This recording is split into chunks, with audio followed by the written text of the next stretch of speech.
Lark Angelo نے steering سنبھال لیا۔ دوسری گاڑی میں مائیکل بائر نے آگے کی ڈرائیونگ سنبھالی تھی۔ سر ہدایت اللہ اور قمر مہتاب علی ایک ہی ساتھ بیٹھے ہوئے تھے۔ شمسا اور سردار خان بھی ان کے ساتھ ہی تھے۔ ٹرک آگے بڑھا تو یہ لوگ اس کے پیچھے پیچھے چل پڑے۔ اب اس کے علاوہ اور کوئی ترکیب نہیں تھی، لیکن اس بات پر سبھی متفق تھے کہ کہیں نہ کہیں تو بوڑھوں کے سلسلے میں موقع ملے گا۔ راستے میں سر ہدایت اللہ نے کہا، وہ نوجوان شاید ان کا ممنون کرم ہو چکا ہے، اس نے ہم سے رجوع کرنے کی کوشش بھی نہیں کی۔ قمر مہتاب علی نے کوئی جواب نہیں دیا تھا، وہ خاموشی تھا۔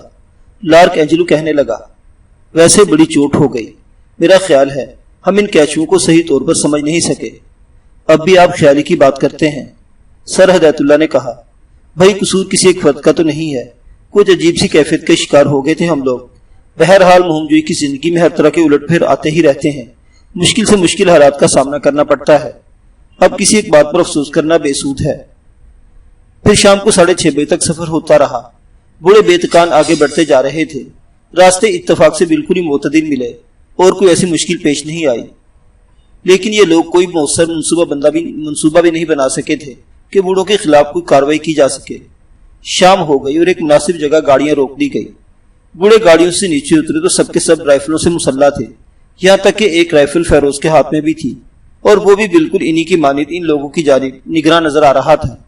سر ہدایت اللہ نے مسکراتے ہوئے قمر مہتاب علی سے کہا، یہ شخص کیا پاگل ہو گیا ہے؟ کم از کم اسے یہ تو یاد ہوگا کہ اسے بچا کر ان بوڑھوں تک لانے والے ہم لوگ ہی تھے۔ سب بیکار باتیں ہیں ہدایت اللہ، میری رائے ہے کہ سب کو ایک جگہ جمع کر کے ہدایت کر دو کہ جب تک کوئی بات بالکل ہی مؤثر صورتحال پیش نہ آ جائے، ان بوڑھوں کے خلاف کوئی جلد بازی کی کارروائی کرنے سے گریز کریں۔ ہم ان کے بارے میں اندازہ لگا چکا ہوں، یہ اس قدر کیچ میں نہیں ہے جتنا ہم انہیں سمجھ رہے ہیں، اچھے خاصے چست و چالاک ہیں۔ بوڑھے ان کے قریب پہنچ گئے۔ جیمس پیری نے کہا، چلو دوستو، رات کے کھانے کا انتظام کرو، لیکن صرف اپنے لیے، ہم نہیں چاہتے کہ تم بھی کوئی بہت سی لذیذ قہوہ پہلا دو۔ جیمس پیری ہنس پڑا، پھر بولا،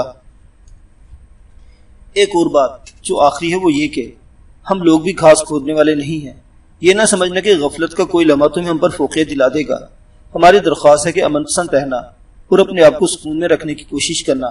ہم نہیں چاہتے کہ بے مقصد خون بہایا جائے، لیکن اگر مجبور ہوئے تو پھر ہم اتنے آسان بھی نہیں آئیں گے جتنے نظر آ رہے ہیں، سمجھ رہے ہو نا؟ گھٹیا قسم کی دھمکیوں سے گریز کرو۔ ہم لوگ خوشدلی سے تمہارے ساتھ ایک لمحہ بھی سفر نہیں کریں گے، لیکن کوئی احمقانہ عمل کرنے کا ارادہ بھی نہیں ہے ہمارا۔ کھانے کے بعد تم سے گفتگو ہوگی اور ہم یہ معلوم کرنا چاہیں گے کہ تمہارا منصوبہ کیا ہے۔ جیمس پیری نے مسکراتی ہوئی نظروں سے انہیں دیکھا اور اس کے بعد واپسی کے لیے مڑ گیا۔ یہ لوگ بھی اپنے کاموں میں مصروف ہو گئے۔ عرشی گل کے ساتھ تھوڑی سی آگے نکل گئی تھی۔ ٹرانسمیٹر پر اشارے ملے تھے اور اس نے اشارے کا بٹن آف کر دیا تھا۔ اسے خدشہ تھا کہ موقع ملتے ہی ہدایت اللہ پھر اسے رجوع کرے گا، چنانچہ وہ تیار تھی اور ہدایت اللہ نے ایسا ہی کیا۔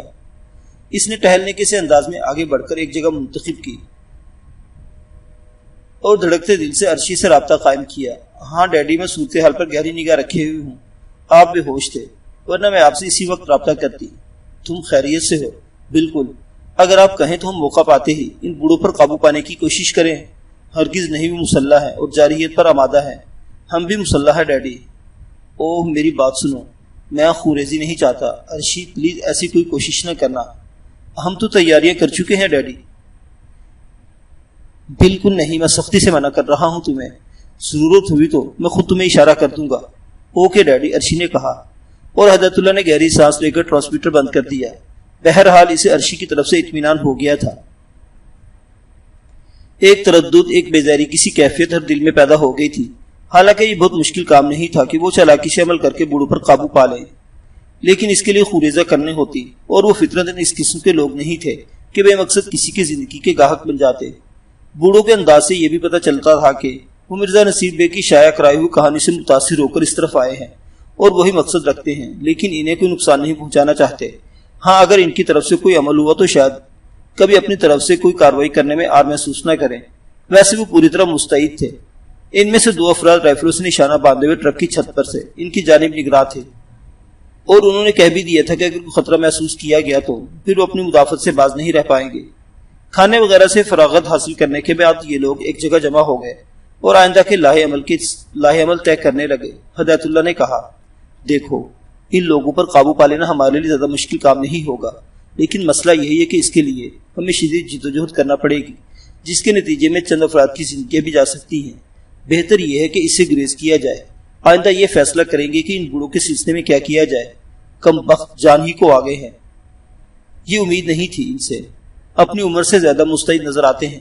فی الحال تو یہ بالکل چوکس ہیں اور انہیں کوئی ڈانٹ دینا ہمارے لیے ممکن نہیں ہے، لیکن کوئی نہ کوئی موقع ایسا ضرور مل جائے گا۔ میرے خیال میں تو ان کے ساتھ بھی یہی عمل کیا جا سکتا ہے۔ کیا انہیں بے دست و پا کر دیا جائے اور ان کا سامان وغیرہ پر قبضہ کر لیا جائے اور پھر ہم انہیں جنگلوں میں چھوڑ دیں؟ بہتر یہی ہوگا کہ ہم اپنے ہاتھوں سے ان کی زندگیاں نہ ختم کریں، بلکہ ان کی تقدیر پر چھوڑ دیا جائے، کیونکہ انہوں نے بھی ہمارے ساتھ زیادتی کرنے کی کوشش کی ہے۔ ہاں، یہ ایک بہتر آئیڈیا ہے، لیکن سوال یہ پیدا ہوتا ہے کہ ہم ان سے اپنے مشن کا اقرار کر لیں۔ یہ بھی شکر ہے کہ ہمارے سامان وغیرہ سے ایسا کوئی نقشہ برآمد نہیں ہوا جس کے تحت نیل کنٹھ کی نشاندہی ہوتی۔ میرا تو خیال ہے کہ یہ بے ہوشی کے دوران بڈھوں نے ہمارے سامان کا جائزہ لیا ہوگا۔ اس بات کے قوی امکانات ہے کہ انہیں سامان سے کچھ نہیں مل سکا ہوگا۔ ہم پہلے یہ طے کر لیں آپس میں کہ انہیں اپنے بارے میں کیا بتانا ہے۔ وہی موقف سب سے موزوں ہے۔ ہم نیل کنٹھ جیسی کسی جگہ کے بارے میں کوئی اعتراف نہیں کریں گے اور ان سے کہہ دیں گے کہ ہمارا مشن مختلف ہے۔ فرض کرو انہوں نے ہمیں اس طرف راغب کرنے کی کوشش کی تو خوش دلی سے تو راغب نہیں ہوں گے، لیکن بہرحال جب تک ان کے قبضے میں ہے ان کی ہدایت پر عمل کریں گے، بعد میں دیکھا جائے گا۔ گویا یہ بات طے ہے کہ ہم کسی قیمت پر ان سے یہ اقرار نہیں کریں گے کہ ہمیں نیل کنٹھ کے بارے میں کچھ معلومات ہیں۔ یہی میرا مقصد ہے۔ تو پھر ٹھیک ہے، اس میں کوئی حرج نہیں۔ وہ دیکھو جیمس پیرے اسی طرف آ رہا ہے، اور ادھر بھی دیکھ لو۔ یعنی اس نے اپنے تحفظ کے اپنی دانش میں بہترین انتظامات کر لیے ہیں۔ انہوں نے دیکھا کہ دو رائفل بردار بوڑھے دوسری سمت جا رہے تھے۔ یہ جیمس پیرے کے محافظ تھے اور ہر طرح اس کی زندگی کے تحفظ کے لیے ہوشیار تھے۔ بہرحال انہوں نے تعارف نہیں کیا۔ جیمس پیرے بھی ان سے خوفزدہ ہی تھا۔ قریب آ کر اس نے مسکراتے ہوئے کہا، گویا میٹنگ ہو رہی ہے۔ کیا گفتگو ہو رہی ہے اس میٹنگ میں؟ اصولی طور پر تو موضوع ہم ہی ہونے چاہیے، لیکن بہرحال ہم ذرا اپنے دونوں طرف دیکھ لو۔ دو آدمی جیپ کی چھت پر موجود ہیں، اور پرلطف بات یہ ہے کہ یہ اچھے نشانے باز بھی ہیں اور گنوں کا استعمال بخوبی جانتے ہیں۔ اگر یقین نہ آئے تو میں اشارہ کر دوں تاکہ تمہیں اپنی نشانہ بازی کا مظاہرہ دکھا دیں۔ اور دوسری جانب بھی اس نے 2 افراد بھیج دیے ہیں تاکہ ہو سکتا ہے کہ تم لوگ مجھے یرغمال بنانے کی کوشش کرو۔ ایسے موقع پر یہ میرا تحفظ کر سکتے ہیں۔ آپ بہت خوفزدہ معلوم ہوتے ہیں مسٹر جیمس پیرے۔ عمر انسان کو اپنے آپ سے محتاط کر دیتی ہے۔ میں تم لوگوں کی طرح مستعد اور جنگجو نہیں ہو سکتا۔ مجھے اپنے تحفظ کے لیے بہرحال تھوڑا بہت انتظام کرنے کا تو حق حاصل ہے۔ بالکل بچوں کی سی باتیں کر رہے ہیں آپ مسٹر جیمس پیرے۔ ہم جرائم پیشہ لوگ نہیں ہیں کہ فوری طور پر مجرمانہ اقدامات کرنے پر تل جائیں۔ ہم شریف لوگ ہیں اور مہم جوئی کے لیے نکلے ہیں، قتل و غارت گری کے لیے نہیں۔ جیمس پیرے استہزائی انداز میں ہنسنے لگا، پھر اس نے کہا، اصل میں تم لوگوں نے بس اتنی سی بات نظر انداز کر دی کہ صحرائے اعظم افریقہ میں اگر کوئی زندگی کی بازی لگا کر مہم جوئی کے لیے نکل کھڑا ہوا تو وہ صرف احمق نہیں ہوتا، بلکہ اس کے اپنے اندر بھی کچھ ایسی صفات ہوتی ہیں جن سے اور کچھ نہ صحیح وہ کم از کم اپنا تحفظ ہی کر سکے۔ اور بات جب کسی کو اس کی مرضی کے خلاف استعمال کرنے کی آ جاتی ہے تو پھر وہ واقعی اگر تمہاری جگہ میں بھی ہوتا تو پھر اتنی شرافت سے کام نہ لیتا۔ بنیادی بات یہ ہے کہ تم لوگ کچھ بھی ہو، لیکن تم نے میرے اس فعل کو پسند نہیں کیا ہوگا، اس لیے میرے دوست احتیاط اچھی چیز ہوتی ہے۔ ارے ہاں، ذرا یہ تو بتاؤ کہ کیا اس دلچسپ گفتگو کے لیے وہ قہوہ موضوع نہیں رہے گا جسے تمہاری پسند کی سند حاصل ہے؟ اگر آپ ہمیں غصہ دلانا چاہتے تو مسٹر جیمس پیرے، تو اس وقت ہمیں غصہ نہیں آ سکتا، کیونکہ ہم بہرحال اپنی حماقت کا ماتم کر رہے ہیں۔ حماقت کا تصور تو صرف تم نے ہی کر لیا ہے، حالانکہ یہ حماقت نہیں۔ جو کہانی اخبارات میں شائع ہوئی اس میں بتایا گیا ہے کہ کتنا عظیم الشان خزانہ نیل کنٹھ قبیلے میں محفوظ ہے۔ اگر 1000 آدمی اس کے حصول کے لیے کوشش کرے تو ہر شخص اتنا حاصل کر سکتا ہے کہ بادشاہ بن کر زندگی گزارے، اور وہاں قیمتی پتھروں اور سونے کے انبار کی بھی کمی نہیں۔ چنانچہ اگر مل بانٹ کر کھایا جائے تو موضوع ہوگا۔ بدقسمتی سے وہ کہانی ہماری نگاہوں کے سامنے سے نہیں گزری مسٹر جیمس پیرے۔ آپ جس کا بار بار تذکرہ کر رہے ہیں، مناسب یہ کہ وہ کہانی پہلے ہمیں سنا دی جائے، قمر مہتاب علی نے کہا، اور جیمس پیرے سنجیدگی سے ان کی صورت دیکھنے لگا، پھر بولا، میں نے قہوے کے بارے میں پوچھا تھا۔ نہیں، شکر ہے جس چیز کے لیے۔ ہمیں اتنی اذیت برداشت کرنا پڑی ہو، اس کو ہم دوبارہ اپنے ہاتھ میں لینا پسند نہیں کریں گے۔ حالانکہ اب اس میں بے ہوشی کی دوا ملانے کی ضرورت نہیں رہی، لیکن بہرحال یہ میرا اخلاقی فرض تھا کہ تمہاری پسند کی چیز کے بارے میں تم سے پوچھ لیا جائے۔ تم اگر اسے ناپسند کرتے ہو تو میں تمہیں مجبور نہیں کروں گا۔ اوکے مسٹر جیمس پیرے، اوکے، اب آپ ہمیں اس کہانی کے بارے میں بتائیے۔ وہ کہانی آخر ہے کیا؟ پہلے مجھے یہ بتاؤ کہ تم اگر نیل کنٹھ کے سلسلے میں نہیں نکلے تھے تو پھر جنگلات میں تمہارے سفر کرنے کا مقصد کیا تھا؟ کیا صحرائے اعظم میں نکل آنے والے مہم جو صرف نیل کنٹھ کی تلاش میں ہی نکلتے ہیں؟ نہیں میرے دوست، اصل میں پتہ نہیں تم کیوں اس بات سے اتنا منحرف ہو رہے ہو، جبکہ تمہیں منحرف نہیں ہونا چاہیے، یا پھر اگر تم اس کہانی سے مکمل طور پر واقف ہو جو اخبارات میں شائع ہوئی ہے تو میرا خیال ہے پہلے تمہیں اس کہانی سے روشناس کرا دینا ضروری ہے۔ جیمس پیرے نے اپنے لباس سے اخبارات کے وہ تراشے نکالے جس میں کم بخت نصیر بیگ نے گہر افشانی کی تھی، تیز روشنی کا لیمپ روشن کر کے ساتھ رکھ لیا جسے وہ اپنے ساتھ ہی لایا تھا، پھر بولا، لو ذرا پہلے اس کہانی پر غور کر لو۔ کنور مہتاب علی اور ہدایت اللہ اداکاری کرنے کے انداز میں اخبار پر چھپے ہوئے تھے، لیکن دوسرے ہی لمحے ان کے ذہنوں کو شدید جھٹکا لگا۔ یوں شدید حماقت پختہ کرتے رہے تھے، اچانک ہی انہیں اس کا احساس ہو گیا تھا۔ حالانکہ اردو اخبار میں چھپنے والی کہانی یورپ میں اخبار میں بھی شائع ہوئی تھی، لیکن کہانی سے حاصل شدہ تصاویر بھی یورپ کے اس اخبار میں موجود تھی، اور اس میں ان لوگوں کو صاف پہچانا جا سکتا تھا۔ دونوں کے ذہن جھنجھنا کر رہ گئے۔ مائیکل بائر اور لارک اینجلو بھی اس سنگین غلطی کو محسوس کیا جو وہ اب تک کرتے چلے آ رہے تھے۔ ان تصویروں کی موجودگی میں اس حقیقت سے انحراف نہیں کیا جا سکتا تھا کہ یہی لوگ اس کہانی کے اصل کردار تھے، لیکن نہ جانے کیوں یہ بات ہی سب کے ذہن سے نکل گئی تھی کہ مرزا نصیر بیگ کی کہانی کے ساتھ کچھ تصاویر بھی شائع ہوئی تھی، اور وہ نقشے بھی نصیر بیگ نے شائع کرائے تھے۔ اب ان تصویروں کی موجودگی میں کسی انکار کا سوال ہی پیدا نہیں ہوتا تھا۔ جیمس پیرے ان کی ذہن سے لطف اندوز ہو رہا تھا۔ اس نے کہا، یوں لگتا ہے دوستوں کہ تمہیں اس کہانی کے بارے میں علم نہیں تھا، یہ نہیں جانتے تھے تم کہ اس شخص نے جس نے یہ کہانی شائع کرائی ہے تمہاری تصاویر بھی شائع کرا دی ہیں۔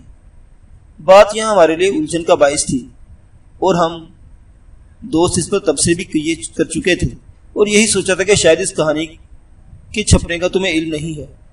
اب اس کہانی کو پڑھنے کے بعد تمہارے ذہن میں یہ بات تو صاف ہو جائے گی کہ تم عام مہمجوں کی حیثیت سے کسی کے لیے قابل توجہ نہیں، بلکہ خوش قسمتی سے ہم وہ لوگ ہیں جنہیں اصل کردار دریافت ہو گئے۔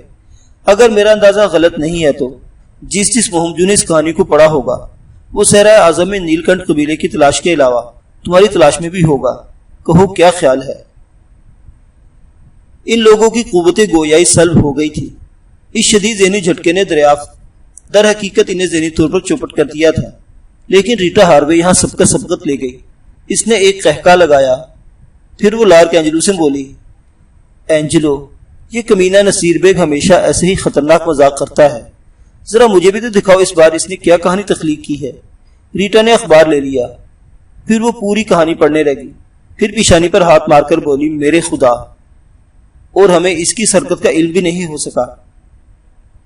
جیمس پیرے تیکھی نگاہوں سے ریٹا ہاروے کو دیکھ رہا تھا، پھر اس نے کہا، تم کیا کہنا چاہتی ہو میڈم؟ یہ مسٹر جیمس پیرے کی صرف آپ ہی نہیں، نہ جانے کون کون لوگ اس داستان سے احمق بنے ہوں گے۔ میرے خدا، کتنا بھیانک مذاق ہے۔ یہ کہانی مذاق ہے؟